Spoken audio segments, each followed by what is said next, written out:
Tuning into the Liberty Report. With us today is Daniel McAdams, our co-host. Daniel, good to see you this morning. How are you this morning, Dr. Paul?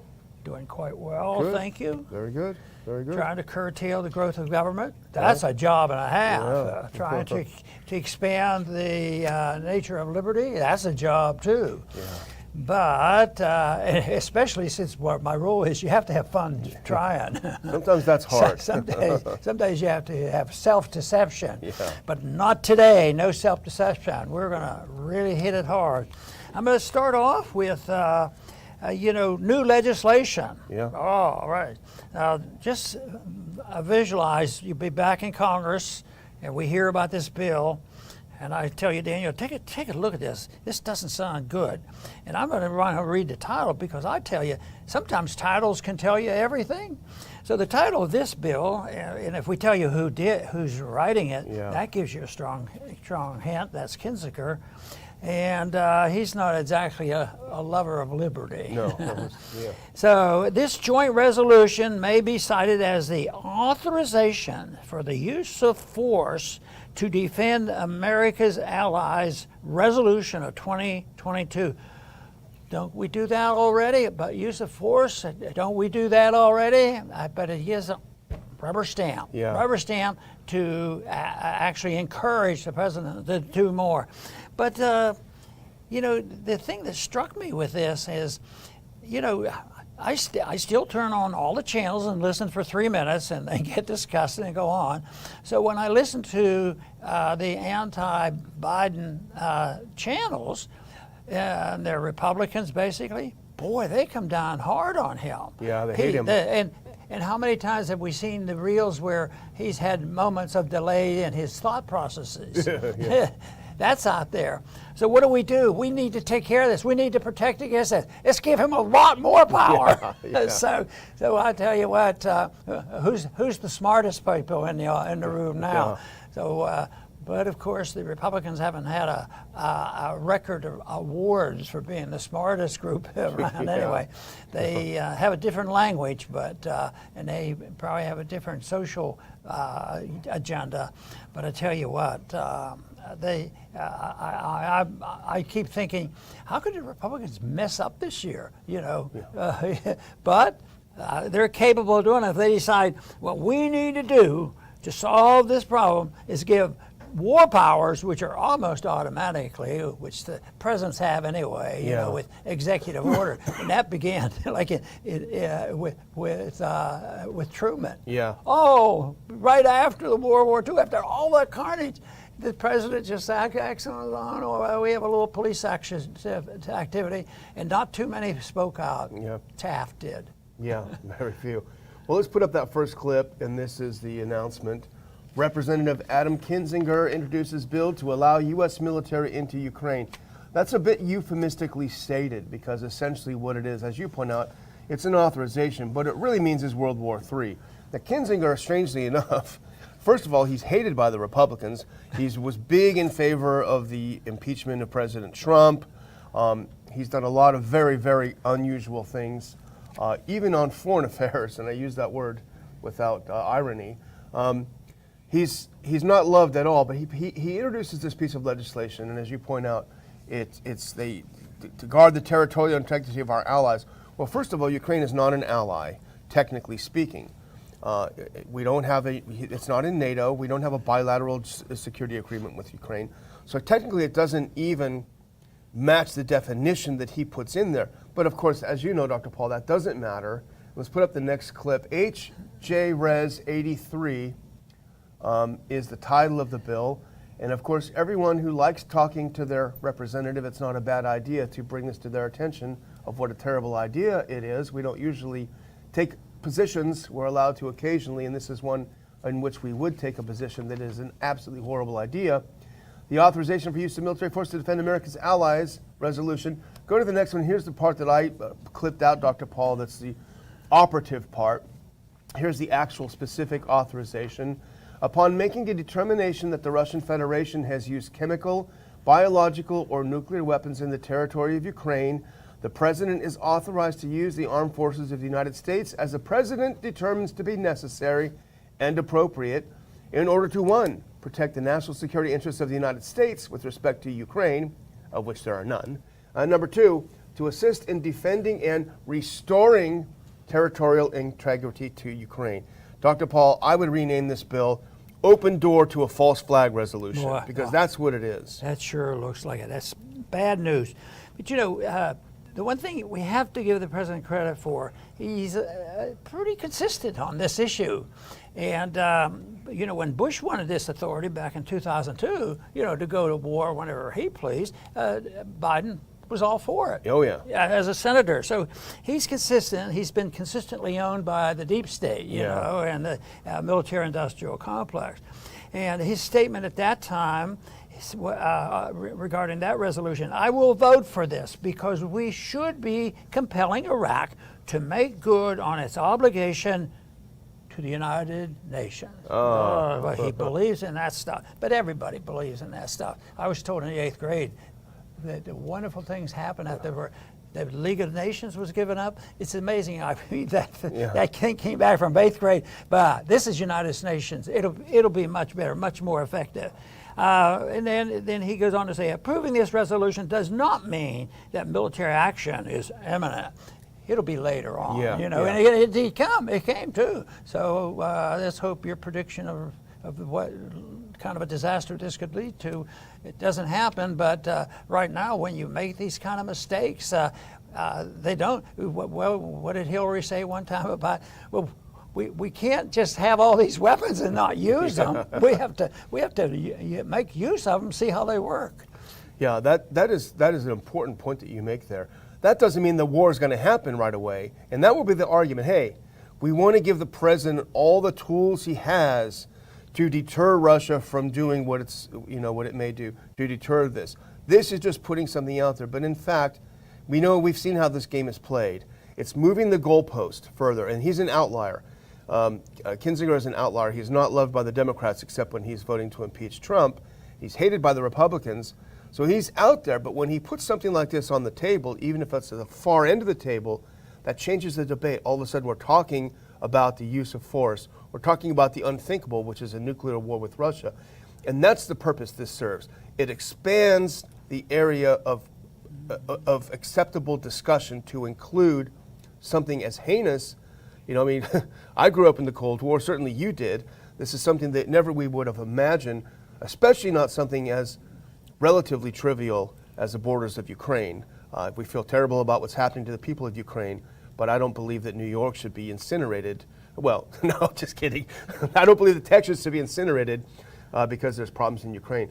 But it's just extraordinarily dangerous to add this into the debate, is my view. Yeah, you know, this is something that people don't realize how dangerous it is until it happens. They figure that deterrence, you know, sanctions, and all this stuff that we've talked about gives the individuals who want credentials for being anti-war to do things and forgetting about the unintended consequences. So that is a big deal too, because we were talking a little while ago, the unintended consequence of all those sanctions on Russia. Russia made a lot of money on this. Doubled, yeah. And then the addition to that is we're paying a lot more money for our oil. So that isn't the only reason that's happening, but it's ironic that those two events are that, you know, some of these plans don't work out. And sometimes, rarely do they work out better for us. Most of the time they work out worse than happens, because they think that, well, if we do this, we'll scare the Russians and they'll run back and it'll be peace forever. Yeah. Well, the one thing we do know about this conflict, and this always happens in the fog of war, but false narratives are put forward. And we'll talk about one such in a little bit that's admitted by the Ukrainian government. It happens all the time. False flags, false narratives. If this bill passes, it will give an absolute green light for Ukraine that is on the ropes. I know that the U.S. media doesn't cover it this way, but anyone who looks at the maps, anyone who listens to Scott Ritter or Doug McGregor knows that Ukraine is not in great shape right now. And in fact, even some of the pro-Ukraine journalists, particularly from German, Julian Rupta, has talked about how things are going pretty badly. A Ukraine on the ropes views this as a lifeline. Stage a false flag somewhere. Oh, that would never happen. That's conspiracy theory. material? No, because we know that it happened at least twice in Syria, in Khan Sheikhoun and in Douma.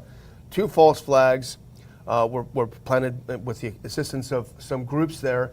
All it takes is a false flag, a false chemicals. It doesn't say what degree. Some chlorine gas leaks out somewhere. Boom! It's a green light for World War III. You know, the American people were victims, and we frequently compare foreign policy with the war against the people over COVID, and that was very damaging. People suffered, people died, people got sicker with the treatment and this sort of thing. But in this reasoning why they need this power is, you know, the chemical warfare. That must have, if the chemicals are released, he has to have immediate authority to go in there, and also nuclear weapons. I don't think, hopefully, or I hope the majority is right on this. Most people are anticipating that's going to happen, but there's hope. But the other one is the biological. That's really broad, and we just saw a war against a virus, and right now, every day I read another article that the stats were fiction. Yeah. Could that be true? Yes, it could be true. I believe that most of it was fictions. It was slanted, and they used it just to terrorize the people. But why couldn't they use that if they're anxious to go someplace? Maybe there'll be another little country next door or something. Yeah. Oh, there's a virus here, and it's going to move, and we better do something. We better declare war against that biological, because we hear that the Russians, you know, created this. But it looks like to me the Ukrainians are more capable, or probably more involved in that type of biological warfare, not warfare is stretching it, but biological experimentation that could be used in warfare. Well, we know that now because we have all the labs on their territory, right? Yeah. We're over there building these things, so duh. You know, but it is a very dangerous step, and we hope people will take the time to mention that to the representatives. But speaking of dangerous, let's put up this next clip, because this is equally dangerous, I think. U.S. begins to train Ukrainian troops in Germany. Again, regardless of how you feel about what's happening there, this is a step closer to direct confrontation with Russia, which will not end well. But we're sending tons of weapons over there. Everyone's sending tons of weapons over there. Let's do the next clip, actually, if you can. This is the sentence that I pulled out of it. The U.S. is training 100 more Ukrainians on howitzer artillery systems in Europe in a 5-day course, according to the Pentagon. Washington said it will send 90 howitzers total to the embattled country as part of 2 security assistance packages worth $800 million each, announced earlier this month. What could go wrong? Yeah, not a chance. It's going to work out quite well. You know, they want to know who will defend, you know, against the Russians if this gets really out of hand. And I would like to say, who will it be to step forward and voluntarily educate the people to the real history of Ukraine? Yeah. And the more I look at the history, the more amazing it is. You know, especially since the West never wanted to give individual sovereignty, you know, to Ukraine. And I think that's pretty fascinating. That was actually our position for a period of time. Yeah. And of course, there's some rumors that Poland has its eyes on part of Ukraine that it lost after World War II. So it's dangerous. We should be clear. We're teaching Ukrainians how to kill Russians, and we're sending them the weapons to do that. If the shoe were on the other foot, if the Chinese or Russians were training people in Mexico how to kill Texans or Americans, there would be an outcry, and rightly so. So we need to stop, take a deep breath. Instead of listening to John Kirby being breathless every day, giving the briefing, we should stop and think about it. Is this really the direction we want to go? And how far will Russia's patience go before something even worse happens? I haven't heard any comments on this. And I bring it up mainly because I think there's a misconception from the beginning of our history about what the National Guard is all about versus militias. And the National Guard is nothing more than an arm of the federal military forces. So, but the Florida National Guard is the one involved in all this training.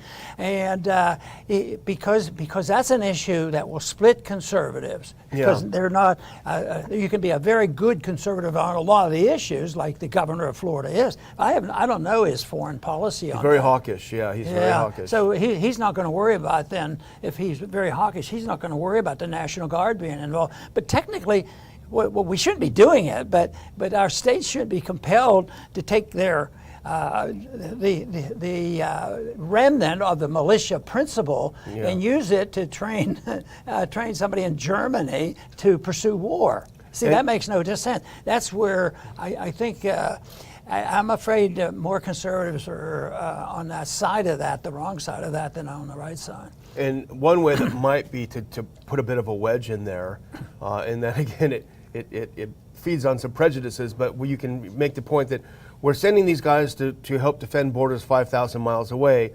Well, we've got borders a couple hundred miles away that are completely wide open. And I think some conservatives, I think that might resonate with. And of course, we may not want to go as far as they do with building 800-foot walls, but still at the same time, it's obvious that borders should be defended. Well, here's the next one we want to talk about, if we can put it up. This came out over the weekend. And this was a big thing when the war started. The ghost of Kiev. There is a fighter pilot in the Ukrainian Air Force who shot down 40 Russian pilots. The greatest pilot since Snoopy in Peanuts, right? Great fighter pilot. Well, it turns out the heroic Ghost of Kiev fighter doesn't actually exist, Ukraine admits. It's a myth. And let's put the next one on if you can, because this is from the same article. The Ghost of Kiev is a superhero legend whose character was created by the Ukrainians, Ukraine's Air Force Command wrote on Facebook. The reputed hero had been credited with taking out as many as 40 Russian aircraft until he was shot down on March 13th while battling an overwhelming number of enemy forces, the Times of London had reported. And this brings us to why we're bringing it up, because all of this so-called serious anti-disinformation mainstream websites like Times of London, all of the ones in the U.S., they wrote about this as if it was the gospel. This is an absolute real thing. It's unbelievably how heroic this is. All fake news, all disinformation. They pass the disinformation, not us. And here now, this is like, when you have a headline on page 1, sensationalist headline, and then 3 weeks later on page A20, well, we were wrong in this whole story. The correction is never. So in the early part of the war, Dr. Paul, they had to establish these narratives, and this was key to establishing the narrative that continues to this day. And this tells us how corrupt this whole argument over the First Amendment is. Because, if the market was working and people respected and understood the First Amendment, and somebody did something like this, they would encourage the debate. Yeah. But right now, if you put it out, and there were, I don't know how early this came out because it moved so quickly, but let's say you got canceled. You might lose your ability to publish, on the website, on social media. So this does really make the important point, as you say, that this is really the issue. Who's to determine this?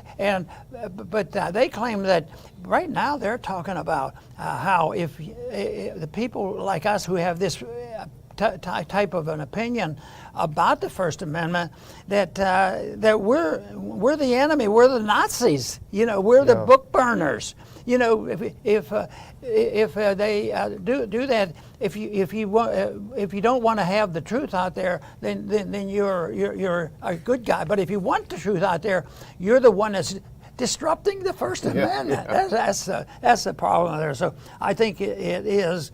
It should alert people to do this. And it did the old saying about, it's a Nazi saying, the bigger the lie, the more gullible the people are. And I guess, I didn't spend a lot of time trying to digest it because there was only one story and it moved quickly. I thought, boy, there's something really strange about that. So, but now it's strange to me is how in the world did we ever get the truth out? that we ought to try to learn a lesson.